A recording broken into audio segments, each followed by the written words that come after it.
कक्षा 10वीं के विद्यार्थियों का मेरे YouTube चैनल पर स्वागत है। और जैसा कि आप सभी को पता है कि माध्यमिक मंडल ने कक्षा 10वीं का जो पूरा सिलेबस है सभी सब्जेक्ट का उसका वेबसाइट में अपलोड कर दिया गया है। तो उससे पूरा डिटेल में दिया गया है कि किस माह में आपको किस किस यूनिट को पढ़ना है। तो उसी के अकॉर्डिंग मैं आप लोग को पढ़ा रहा हूँ। और जैसे फर्स्ट यूनिट में स्टार्ट करो तो जैसे कि आप लोग जानते हो कि फर्स्ट यूनिट में मैं 3 अध्याय पढ़ा चुका हूँ। आज मैं आप लोगों को पढ़ा रहा हूँ 2 अध्याय।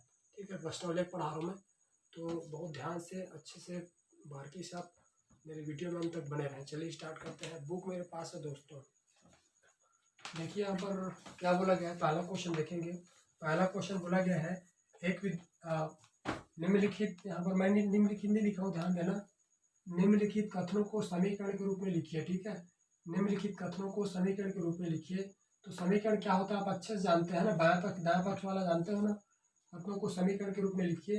तो यहाँ पर देखो पहला क्वेश्चन है दोस्तों, एक विद्यालय के क्रिकेट कोच ने 3 बल्ले और 6 गेंदें 3900 रुपये में खरीदी। वहीं से उन्होंने 1 बल्ला और 2 गेंदें 1300 रुपये में खरीदी।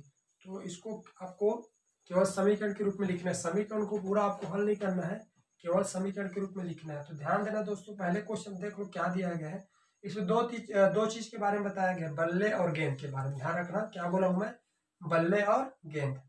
तो बल्ले और गेंद के बारे में बताया गया। तो सबसे पहले आपको क्या करना पड़ेगा, एक बल्ला लेना है, एक बल्ले की कीमत लेना है और एक गेंद की कीमत लेना है। ध्यान रखना, एक बल्ले की कीमत लेना और एक गेंद की कीमत लेना। जैसे मैं यहाँ पर लिखा देखो, माना कि एक बल्ले की कीमत x रुपये है तथा एक गेंद की कीमत y रुपये, ऐसा करके लिखना पड़ेगा। ठीक है, 2 चीजों के बारे में बोला गया है, बल्ला और गेंद। तो एक बल्ले का पहले एक बल्ले और एक गेंद की रुपये, एक बल्ले और एक गेंद की कीमत आपको क्लियर करना पड़ेगा। तो एक बल्ले की कीमत x रुपये है और एक गेंद की कीमत y रुपये है।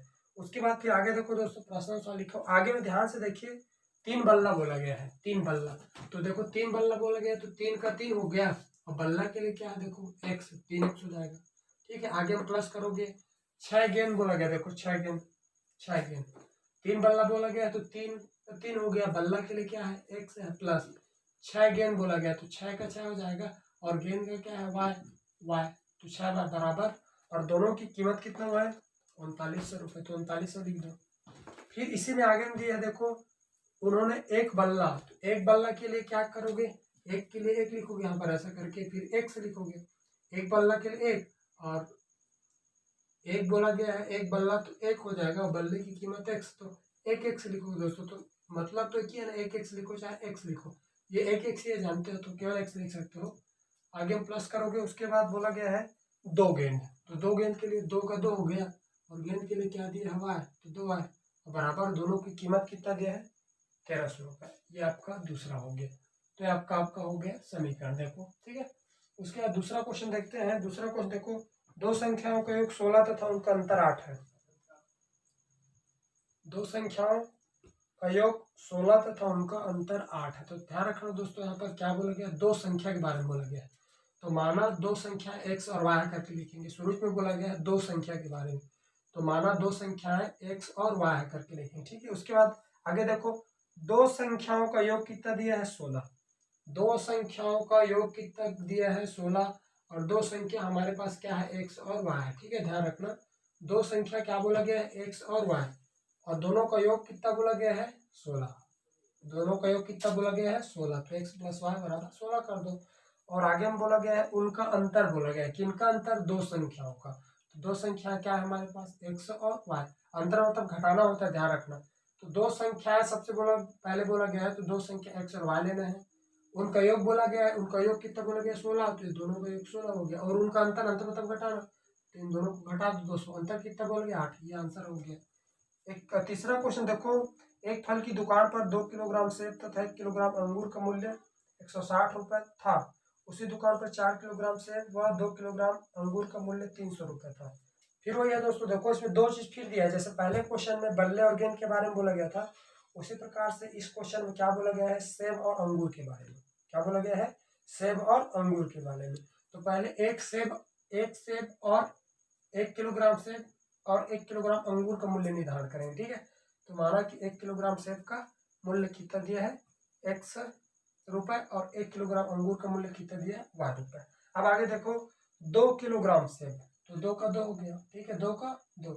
तो सेब के लिए क्या दिया है, x, 2x हो गया। प्लस करो 1 किलोग्राम अंगूर, तो 1 किलोग्राम अंगूर, तो यहाँ पर 1 किलोग्राम अंगूर क्या करेंगे, 1 लेंगे, और अंगूर का क्या हुआ है, 1 y। यहाँ पर भी तो 1 को नहीं लिखते, जानते हो ना, 1 उसका गुणांक होता है, तो y का y रखोगे बराबर, तो दोनों का मूल्य कितना है, 160 है, तो 160 कर दो। आगे देखो 4 किलोग्राम सेब, तो 4 का 4 हो गया, और किलोग्राम सेब के लिए क्या है, x है, तो 4x हो जाएगा। प्लस 2 किलोग्राम अंगूर, तो 2 के लिए 2 और अंगूर के लिए y बराबर 300। ये आपका हो गया दोस्तों, ये देखो समीकरण के रूप में हो गया। वहां तक था कुछ कथन था पहले हिंदी टाइप का, उसके बाद समीकरण के रूप में हो गया। आगे 2 क्वेश्चन में छोड़ गया हूँ, थोड़ा सा बड़ा है, इसमें से खैर क्वेश्चन नहीं आता है, लेकिन आप लोग को बता दिया। आगे देखो दूसरा क्वेश्चन, देखो क्या बोला गया है, जो डायग्राम वाला दिया है, देखो क्या बोला गया है, निम्नलिखित समीकरणों के आलेख चित्र को देखकर उनके हल के बारे में पता करें। निम्नलिखित समीकरणों के आलेख चित्रों को देखकर उनके हल के बारे में पता करें। आलेख चित्र बोला गया दोस्तों, देखो आलेख चित्र, तो ध्यान रखना आपको, आलेख चित्र 3 प्रकार के दिखाई देंगे, ठीक है। आलेख चित्रों को देखकर, यहाँ पर देखो चित्र दिया है, आलेख चित्रों को देखकर उनके हल के बारे में पता करें। देखो आलेख चित्र दिया दोस्तों, ये देखो आलेख चित्र को देखकर उनके हल के बारे में पता करें बोला गया है। तो ध्यान रखना, यहाँ पर देखो मैं क्या लिखा हूँ, पहला देखो क्या लिखा हूँ, यदि प्रतिच्छेदी रेखाएं प्राप्त होती है, यदि प्रतिच्छेदी रेखाएं प्राप्त होती है। पहला चित्र में देख लो आलेख 9 में,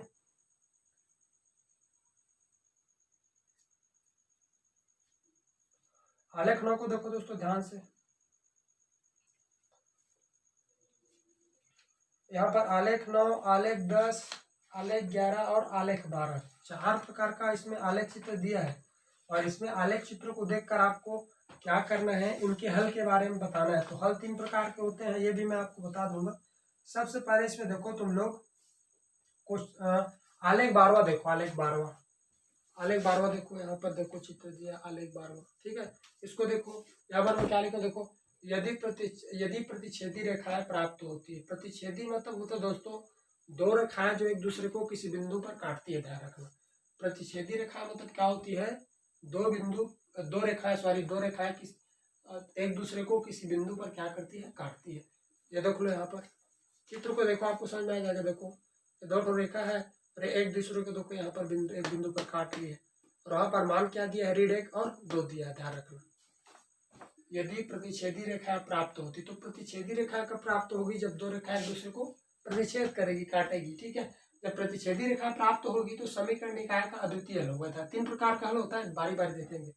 यदि 2 रेखाएं एक दूसरे को काटेगी तो कौन सी रेखा प्राप्त होगी, प्रतिच्छेदी रेखा, और उसका हल कैसा होगा, समीकरण निकाय का हल कैसा होगा, अद्वितीय हल होगा, ध्यान रखना। क्या होगा, अद्वितीय हल होगा। और यहाँ पर किस बिंदु पर काट रही है, रीड 1 और 2 पर, x का मान रीड 1 हो जाएगा और y का मान 2 हो जाएगा। आगे में बोला गया, देख लो क्वेश्चन के आगे में बोला गया है, उनके हल के बारे में पता करें, ठीक है, उनके हल के बारे में पता करें। तो हल के बारे में पता चल गया, साथ ही साथ इसका मान भी आपको बता देना है, ठीक है, x और y का मान। तो प्रतिच्छेदी रेखा कब प्राप्त होगी, जब 2 रेखा एक दूसरे को किसी बिंदु पर काटेगी तो प्रतिच्छेदी रेखा होगी, और उनका हल क्या होगा, अद्वितीय हल होगा दोस्तों। समीकरण निकाय का अद्वितीय हल होगा। और x जहाँ जिस बिंदु पर काटेगी वहां पर 2 मान दिया रहेगा, तो शुरू वाला मान x का हो जाएगा, अगर दूसरा वाला मान y का हो जाएगा।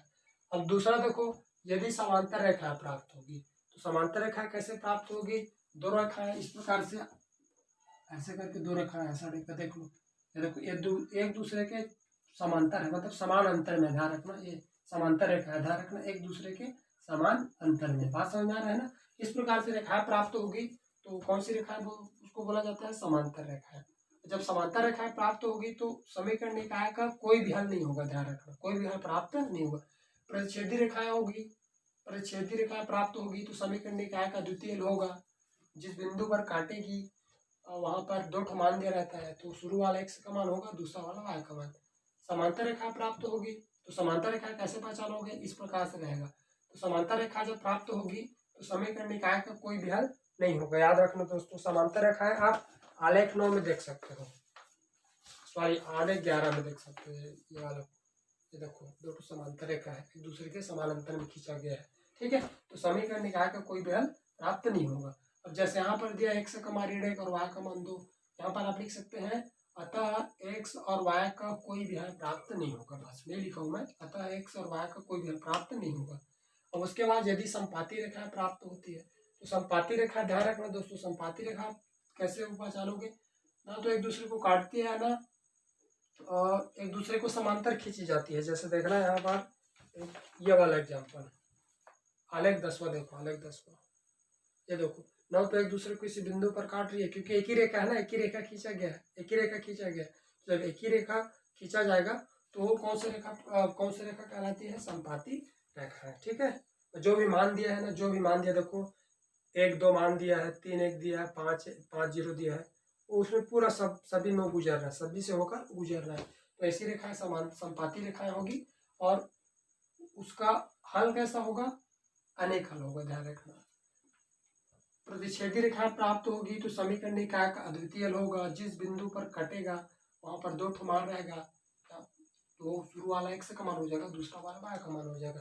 समांतर रेखा इस प्रकार से रहेगी तो लिखना पड़ेगा समीकरण निकाय का कोई भी हल प्राप्त नहीं होगा। और नीचे हम लिख सकते हैं अतः x और y का कोई भी हल प्राप्त नहीं होगा। संपाती रेखा है, समझ सकते हो, मोटा ऐसे समझ सकते हो। तो प्रतिच्छेदी रेखा देख लीजिए क्या होता है, संपाती रेखा देख लीजिए क्या होता है। तो इसके अनुसार फिर इसको आप आराम से समझ सकते हैं। संपाती रेखाएं प्राप्त होती है तो समीकरण निकाय का अनेक हल प्राप्त होता है। अतः लास्ट में लिख सकते हैं अतः x और y का अनेक हल प्राप्त होगा, या अतः x और y का अनेक की जगह अनंत हल प्राप्त होगा, ऐसा भी लिख सकते हैं। पेपर में पूछा जाता है, ध्यान रखना। तो ये देखो यहाँ पर एक एग्जांपल शुरू में और दिया, एक तो आलेख 9 भी दे, देखो आलेख 9 ये देखो आलेख 9 भी दिया है। तो देखो यहाँ पर 2 रेखा खींचा गया है और जो कि एक दूसरे को कहाँ पर काट रही है, 2 और 3 पर। तो प्रतिच्छेदी रेखा होगी ना, और इसका हल कैसा होगा, अद्वितीय हल होगा। इसका मान कैसे करोगे, 2 और 3, 2 और 3। शुरू में 2 है तो x का मान हो जाएगा, दूसरा में y है और दूसरा में 3 है, y का मान हो जाएगा। दोस्तों मेरे ख्याल से ये टॉपिक आपको समझ में आया होगा, तो इसको अच्छे से तैयार कर, आप लोग अच्छे से तैयारी करिए और नेक्स्ट वीडियो में हम लोग फिर मिलते हैं। धन्यवाद।